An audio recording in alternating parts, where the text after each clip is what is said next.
అలానా కులంలో పుట్టినందుకు నువ్వు నీచుడివి, అంటరాని వాడివి, జంతువు కంటే అధ్వాన్నం, నువ్వు కుక్క కంటే అధ్వాన్నం, నిన్ను కొట్టినా కేసు లేదు, చంపినా కేసు లేదు, నువ్వు విద్యకు అర్హుడివి కాదు, దైవారాధనకు యోగ్యుడివి కాదు, నువ్వు నడిస్తే మా ఊరు అపవిత్రమైపోతుంది, వెనక చీపురు కట్టుకొని నడవాలి, ఎప్పుడైనా దగ్గినా మాట్లాడినా తొప్పిడులు వస్తాయి కనుక మూతుకో ముంత కట్టుకోవాలి, నువ్వు శాస్త్రాలు వినకూడదు, చదవకూడదు, వింటే వేదాలు వింటే నీ చెవుల్లో కరిగించిన సీసం పోస్తాం.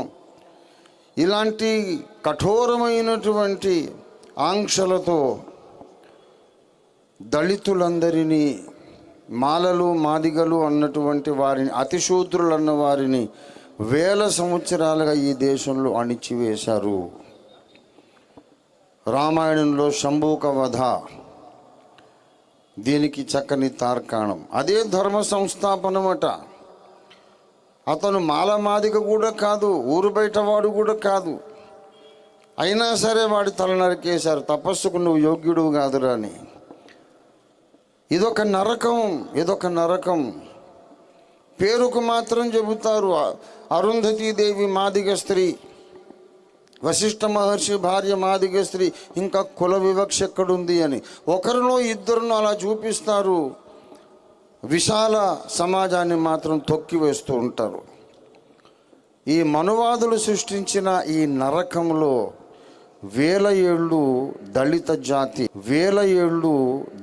జాతి మ్రగ్గిపోతూ ఉంది. దళితుల్లో మళ్ళీ ఉపకులాలు చాలా ఉన్నాయి, 52 56 అని చెబుతారు పెద్దలు.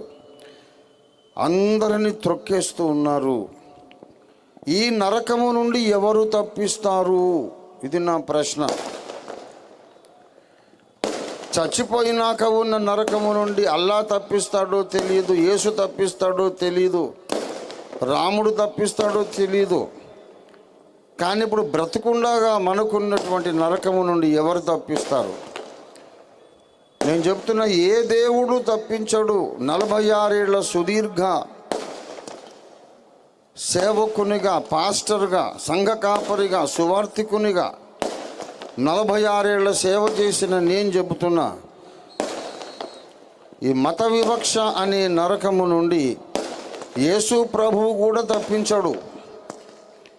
యేసు ప్రభువు కూడా తప్పించడు. నేను చాలా జాగ్రత్తగా మాట్లాడుతున్నాను, నోరు జారడం లేదు. యేసు ప్రభు కూడా తప్పించడు. ఎందుకు తప్పించడంటే 2000 సంవత్సరాల కిందట తోమా భక్తుడి ద్వారా క్రైస్తవం ఇండియాలోకి వచ్చింది. కుల వివక్ష పోయిందా? క్రీస్తును నమ్మిన సంఘాలలో నుండి కుల వివక్ష పోయిందా? క్రైస్తవులలో మాల క్రైస్తవులు, మాదిగ క్రైస్తవులు కలుసుకోగలుగుతున్నారా? యేసు ప్రభువుని ఆరాధిస్తారు, క్రిస్మస్ వస్తే స్టార్ పెడతారు, Good Friday, Easter, Lent season అన్నీ పాటిస్తారు, కానీ ఈ 2 వర్గాల క్రైస్తవులు కలుసుకుంటున్నారా? కుల వివక్షను యేసు ప్రభు కూడా తీసేయుడు.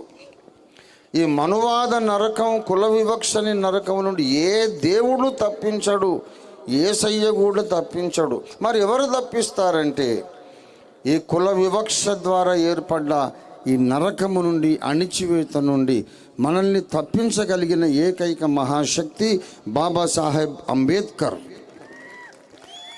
అంబేద్కరిజం ఒక్కటే శరణ్యం.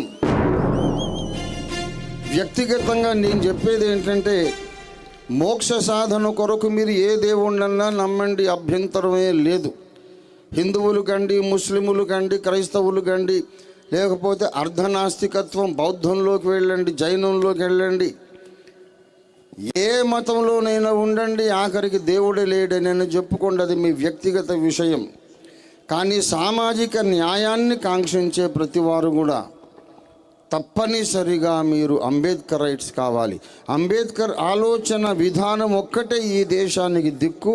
అంబేద్కర్ ఆలోచన విధానాన్ని ప్రతి మానవుడు గుండెల్లో మనం నిలబెట్టాలి. అంబేద్కర్ ఆలోచన విధానం కలిగిన వాళ్లను మనం చట్టసభల్లో నింపేసేయాలి.